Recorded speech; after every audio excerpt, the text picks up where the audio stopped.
Hello, I'm Nick Zevgolis, owner of Family Canine Dog Training. Welcome to another training video. Today we're going to take a look at a couple of young dogs who are in kennel for training, and we're working on their heel. And I wanted to highlight this because I think it's an important topic as it relates to dog ownership in general and specifically to obedience training. Heel is the ultimate form of longhand communication, and what I mean by that is it's much more than just having a dog by your side. Think of heel like having a conversation with another person. Somebody can be semi-engaged in the conversation. They might be thumbing through their phone, they might be looking at something else, their mind just might be elsewhere, and they can kind of rhythmically go along with you with the yep, oh wow, you don't say. And they're just kind of phoning it in. Whereas someone who's really engaged, they're going to be looking at you, they're going to be accenting what you're saying, asking questions, commenting on what you're saying, and there's actual engagement, and it's really easy to see when it's going on. Well, in dog training with heel, the fake way, the phoning it in way, most people don't understand what heel is to begin with, so they're starting out with the fake way in the sense of they're holding the dog tight on leash. I mean, they even sell leashes with these extra handles right down at the bottom so you can hold on tightly to your dog. And it gives you the illusion of heel because your dog is in position. But really, as I said before, it's long form communication. And what that means is it's more than just position, it's focus, it's attentiveness. It's putting their energy and attention on you much more so than whatever's going on in the environment around them. So the two young dogs that we're going to look at today, first one will be Luca, and he's a Lagotto Romagnolo, which is an Italian water dog. He's a very bouncy, very vibrant, very playful dog, a lot of fun to train. And when Luca first came in as a young pup who's not trained, he's jumping all over me, he's biting, his nose is to the ground. Obviously, he's in a very dog-rich environment, so he wants to sniff everywhere. And getting his focus was a challenge. And that's my job as a dog trainer, to teach him, hey, put your attention here. And what you're seeing in this clip is about 2 weeks into his work, and his focus is just beautiful. He loves to work, he's a very social dog, so that brings his focus immediately onto me, as long as I understand how to communicate with him, how to teach him what I want from him, and how to make the work fun. And you can see he loves to work. Next, we're going to take a look at Midnight, who's also a young dog. She's a German Shepherd, and she used to pull like a freight train on leash, okay? Big, powerful dog, big engine, zero physical sensitivity, so she'd be pulling and just and nothing. She's just going the whole time.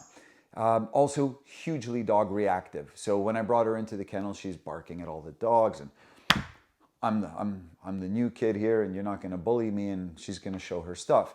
Now you can see in the video where her focus is entirely on me. She's really craning her neck around my leg or around my hip, and I purposely filmed right alongside the fence line where we have a dog that's in for boarding. This is not one of my trainees, and the dog is just barking and bouncing around at the fence. And I'm doing this on purpose to show you, the viewer, in the video, but also just as a general training session. If no camera was rolling, I like to do things like this with dogs like Midnight because it helps build up their mental resilience. Think of it like our immune system, and you want to toughen it up. You can't just live in a vacuum and then expect to survive out there in the world. So at this point, Midnight's had about a week of training and she's doing really well. And so I wanted to put her in a situation that she might see out on a walk with a barking dog, a bouncy dog, and that's what we were working on, and that's what you'll see in the film. So I hope you enjoy the video. First, we'll take a look at Luca, and then we'll take a look at Midnight. Hello. Hello. This young guy here is Luca. He's a Lagotto Romagnolo, which essentially is an Italian water dog. He's a young puppy, he's about 6 months old, and in keeping with the theme of heel in our video, I thought I'd show you Luca's heel, and maybe we'll do a little bit of other obedience as well.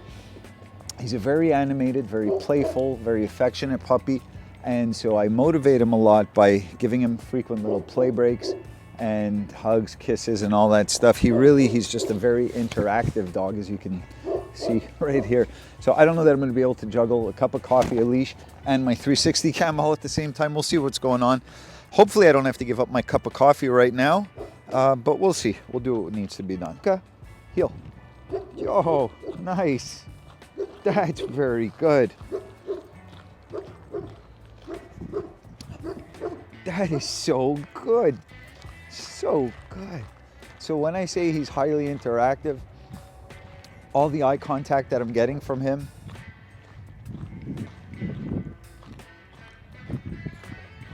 that's very good.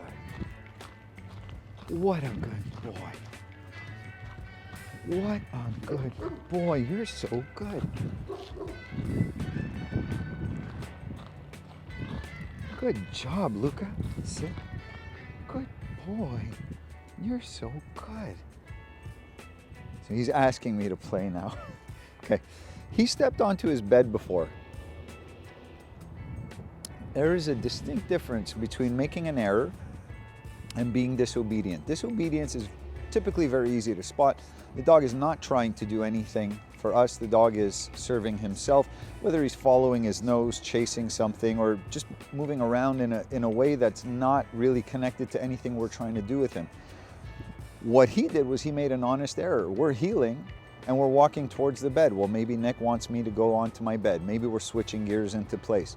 All I had to do was keep walking and he fell right into line. So now that I've explained this to you, I'll walk him right towards it again. Even though we're heeling, he'll probably step on again. I'm just gonna keep doing my thing. Watch how he adjusts himself. Luca, heel. Good boy. Yeah, oh, nice, good. So that's exactly why we say it's an honest mistake and not disobedience. Good boy. Good, that's so good. And that's how you know your dog is easy and your walks are at a point where things are very smooth and your dog heels well. I'm juggling multiple things. I've got a leash, I've got a camera on a monopod in one hand, I've got a cup of coffee in the other. My dog is just strutting right by me. I can move at whatever pace I want to move at. He's killing it. I'm almost done with my coffee, and when I am, I'm going to stop and give him a little play break.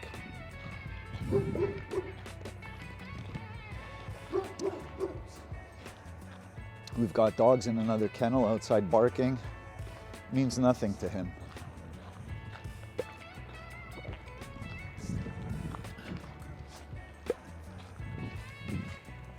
Okay, all done with the coffee. Yeah, Luca. Yes, you're so good. So, little play break for him now. Sit. Luca, okay. That's good. Good boy. Good. Heel. Good. Now, when Luca first came in for training, if I would play with him like that, I'd be wearing his teeth on me somewhere. Not out of aggression, just wild puppy play. The fact that I can play with him like that, and sorry, I just got to fix my leash. The fact that I can play with him like that, and then switch him right back into a focused heel, really goes a long way towards us developing that on-off switch, where the dog can focus even when he's excited. Sit. Good. Luca, okay. Good job, Bubba. Good job. You're so... Once again, in keeping with our heel theme in this video, I'm going to show you how using obedience, and specifically heel on a walk, will help maintain Midnight's focus. She's been in training for about a week, and previously she would have been having a huge reaction to this dog. This dog is, quite frankly, instigating a reaction. Okay? Good girl. Good. So just this, before I even start, that level of awareness of me and interacting with me rather than hyper-focusing here already gives me a lot of insight as to what to expect as I start to walk with her. Midnight, heel. Good. Good. So she's hugging my leg. Good job. Yes, that's so good. And I want to be a pressure relief valve for my dog. And yes. So I really make sure to pet her and praise her while she stays focused on me to show her that this is how she wins, because this dog is creating a lot of pressure for her right now. That's a lot of mental pressure, yes, for her to deal with.